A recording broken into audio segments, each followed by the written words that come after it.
አብርሃም እያንዳንዱን ነገር ሲያደርግ ትክክል ነው። ሩታ ደግሞ የሆነ ነገር ስታደርግና በሆነ በራሷ መንገድ ስትጓዝ ትክክል አይደለም የምትሉት ነገር በጣም ነው የሚያናደው። እና በእርግጥ እህቷ አሁን ላይ ያለችበት ሁኔታ ለእንደዚህ አይነት ነገር አይጋብዝም። በተለይ ደግሞ ደስታን ያው በሶሻል ሚዲያው ወይ በቪዲዮ እሷም የምታየው በዛ ሞመንት ነው እንጂ በአካል አታውቀውም። እና ቤት ቁጭ ብሎ ደግሞ ስታየው በጣም የተናደደችው ለምን ያው ታውቃላችሁ እህት እንደመሆኗ ታላቅ እንደመሆኗ እህቷ ሌላ ድጋሚ ስህተት በህይወቷ እንዳይፈጠርና እንዳይደገም ስለምትፈልግ ነው። ሰላም ሰላም ተወዳጆች እንዴት ናችሁ? ነው ያለው እግዚአብሔር ይመስገን።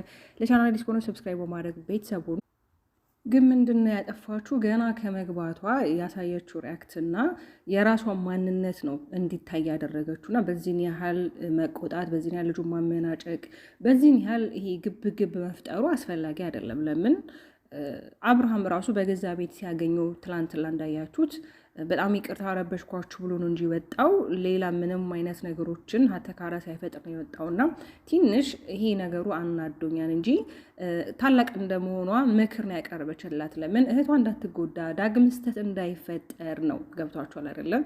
በእርግጥ ግን ደግሞ ሩታ እያንዳንዱን ነገር ስታደርግ ትክክል እንዳልሆነች አብርሃም ደግሞ ትክክል እንደሆነ አድርጋችሁ የምታስቡ ሰዎች አላችሁ። እንደዛ ማሰብ የለብንም።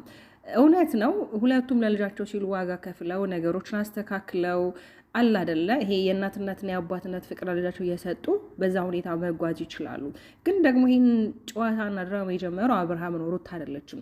ቢሆንም እንኳን ሩታ እያደረገች ያለችው ነገር እውነት ከልቧ ባትፈልገው እራሱ ከአብርሃም ጋር እኮ ያላቸውን ነገር ጨርሰዋል አይደለ? ጨርሰዋል ስላችሁ በቃ አንቺ የራስሽን ህይወት መኖር ትችያለሽ፣ እኔም የራሴ መኖር እችላለሁ ተባብለው ተነጋግረው ነው እንጂ ከአብርሃም ጋር ሆና ሌላ ህይወት የመሰረተች አይነት ነገር አድርገን ማሰብ የለብንም። ለምን ልጅቷ ሩታ ለብዙ ሰው አርአያ መሆን የምችል ጎበዝ፣ ጠንካራ እንዲሁም ደግሞ አሉ እንደዚህ ሲንግል ማም ሆነው በቤታቸው ብዙ የሚያሳልፉ በተለይ እዚህ ሚዲያ ላይ ያልወጡ ያልተነገረላቸው በጣም ብዙ ጠንካራ ነቶች አሉና አንዷ እሷ ማስተማሪያ ናት። ስለዚህ እህትዮዋ እውነት ነው የሆነውና ያደረገችው ነገር ትንሽ ብቻም ሳይሆን ያናድዳል። ሩታም በጣም ታግሳ፣ በነገራችን ላይ የሩታ ትዕግስት እኔ በጣም ከሚገርመኝ ትዕግስቷ አንዱ ትዕግስቷ ነው። የሰው ልጅ ደግሞ ትዕግስት ካለው የፈለገውን ነገር የማድረግ በቃ እድሉ አለው። ለምን ነገሮች በትዕግስት የምታሳልፉ ከሆነ የሆነ የምትፈልጉበትን ነገር ትደርሳላችሁ። ገብቷችኋል አይደለም? ትክክል እንዳልሆነች የገዛ እህቷ ስትመክራት ነበር። ይህ ልጅ ምን አጠፋ? ይህ ልጅ ከሆነ የሚያደርገው ነገር የለም። እውነት ነው፣ ግን ያው ትንሽ ንግግር አይችልም ስላችሁ እያንዳንዱ የሚጓዝበት ይሄ ቃላቶች ትንሽ በቃ የተሰባበሩ ናቸው።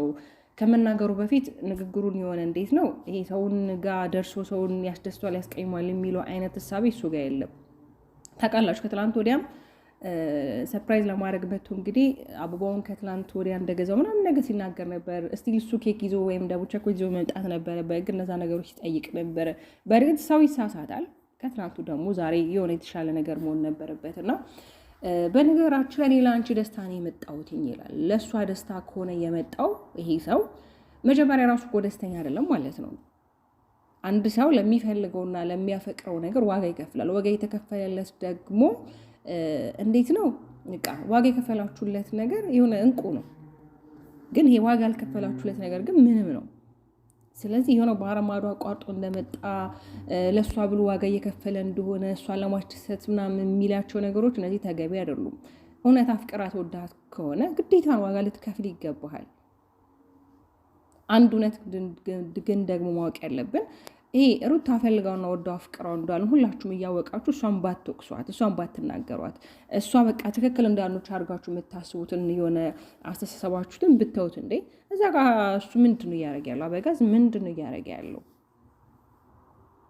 እያንዳንዱን ነገር ደግሞ እሷ ጠንቅቃ ታውቃለች። የምታደርጋቸውን ነገሮች ትክክል የሆኑትንም ያልሆኑትም ነገሮች በደንብ ነው የምታውቃቸው። የእኛም ማናቅ አይነት ነገር አይደል የሚሰማን። ያው እኛ ስለምንወዳት ጥሩ ቦታ ላይ ሆና ትልቅ ቦታ ላይ ደርሳ ማየት ስለምንፈልግ ሁላችንም የራሳችን አስተሳሰብ እንሰጣለን። ለምን? ካለን ፍቅር የተነሳ ማለት ነው። ካለን ፍቅር የተነሳ ነው። አብርሃምም በራሱ ዛቢያ ላይ ነው እየተንቀሳቀሰ ያለው፣ የፈለገው ነገር እያደረገ ነው ያለው። እች ልጅ ደግሞ ይሄ ልጅ ወደ ቤቷ ስታመጣው ተነጋግረው አስበውበት ምናምን ነገር ነው እና እሷም ትናንት ላሁን ድንገትና በቅጽበታዊ ነገርና ክስተት እንደተፈጠረ አድርገው ነበር ሲናገሩ የነበሩት። በእርግጥ አዎ ድንገት ብለት መጣ ትችላለች። ያው አቻ ውስጥ ኖሩ መቼም ያው ብዙ ነገር አለ። ሄጄ ላጣት እችላለሁ አላጣትም የሆነ ቦታ ልትሄድ ትችላለች ብላችሁ ሳትደዋወሉ መቼም ሰው ቤት አትሄዱም። ግን ያም እንዳለ ሆኖ ግን ያደረገችው ነገር ትክክል አይደለም።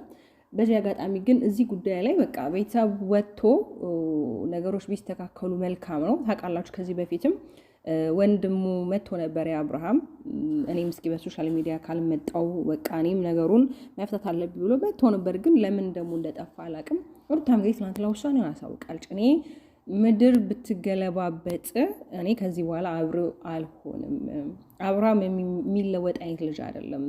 በጣም ስህተት እየሰራ በጣም ብዙ ነገሮችን እያደረገ እኔ ታግሼውና ለፍቅር ብዬ ዋጋ ከፍያለሁ። ስለዚህ ከዚህ በኋላ አብረን የምንሆንበት ምንም አይነት ሞመንት የለም። አዎ ቤተሰብ አብሮ እንዲሆን ይፈልጋል። አዎ የእኔም የእሱ ቤተሰቦች በጣም ትዋደዳላችሁ፣ ትከባበራላችሁ። ነቡዜ ብቻ በጣም ብዙ በእኔም በእናንተም በእነሱም በኩል ያሉት ሰዎች ዋጋ እየከፈሉ ግን እነሱ ዋጋ ስለከፈሉ እኔ እና እሱ ካልተግባባንና ካልተስማማን ሁለታችንን እዚህ ቤት ውስጥ የምንኖረው ወይም ደግሞ ትዳር የሚባሉ ህይወት የምንኖረው እኛ ነን። ስለዚህ አብራን ደግሞ ከቀን ወደ ቀን ነገሮችን እያባባሰ እኔ ዛሬ ይቅርታ ብዬ አብሮ ቢሆን ራሱ ነገ ላይ ትላንት የሰራውን ስህተት ደግሞ ዛሬ የሚሰራዋል። ስለዚህ እኔ በታሪክ ከእሱ ጋር መሆን የምችል ሰው አይደለሁኝም። ስለዚህ በቃ ተውኝ፣ እኔ የራሴን ደስታ የራሴን ህይወት ልኖርበት። እኔ እኮ ይሄ ጥፋት አይደለም ሲጀመር ይሄ ልጅም ለእኔ ብሎ እየተደበደበ ነው፣ ለእኔ ብዙ ነገሮች እየተደረሰበት ነው ብላለች። ያው አለ አይደለም ሩታ በጣም አስተዋይ ናት። በነገራችን ላይ እህትየዋም እንደዛ ስትናገር እንደዛ ስትዝም ብላ ነበር። አረ ትክክል አይደለም ሄዱ እያለቻት ነበር። እና ይሄም ለቤተሰቧ ያላትን ክብር ነው። ገብቷችኋል አይደለም? በነገራችን ላይ ሩታ በጣም ትሁትና ሰውን የምታከብር ረጋ ያለች የተረጋጋች ሴት ነች።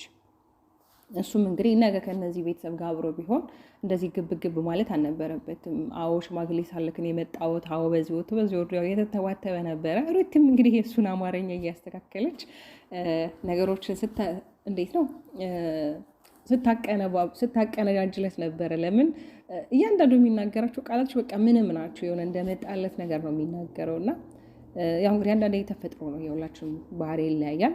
አብርሃም እንግዲህ ከውሽሚት ጋር ሆነ እንግዲህ ከወደፊት የትዳር አጋሪ ከሚላት ጋር እንግዲህ ኮልል እያለ እንደፈለገው ዘና ፈታ እያለ በየቪዲዮ መሀል እየሳማት እየጨፈረ እየደነሰ አለ አይደለ የሚያሳየን ነገር ወጣ ያለ ነው። ስለዚህ እኛ በእንደዚህ እይታችን ያየ ነው። ሩታ ደግሞ የራሱ ባለቤቱ ሆና እንዴት ነው ነገሮች ሊስተካከሉ የሚችሉት? ለምን ከቀን ወደ ቀን እየባሰበት ከቀን ወደ ቀን ነገሮች በጣም እያስጠሉ ምናምን ነው እየሄዱ ያሉት። ስለዚህ ይሄ ባይሆን ሁላችንም ደስ ይላል። ስለዚህ እኔ ከምለው አንዱና ዋናው ነገር በቃ ልጅቷን ተዋት። በቃ በራሷ ዛቢያ የፈለገችው ነገር የማድረግ መብት አላት። ለምንድን ነው ወንድ ልጅ ሲሆን ሁሌ ትክክል ነው ይባላል። ጥፋትም ሲያጠፋ ወንድ ልጅ ትክክል ነው።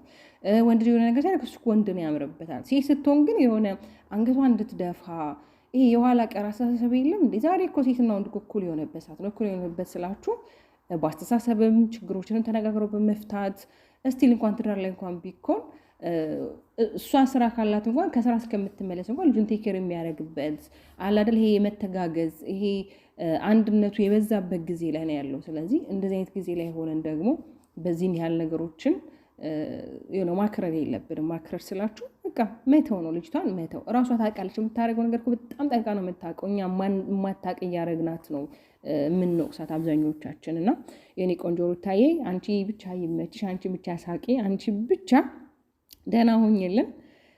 በተረፈ እንግዲህ ነገሮች መልካም ይሆናሉ ብዬ ተስፋ አድርጋለሁ። ለማንኛውም ላይክ፣ ሰብስክራይብ እያደረጋችሁ ቤተሰቡን በሌላ ቪዲዮ እስከምንገናኝ ሰላማችሁ ይዛ ባይ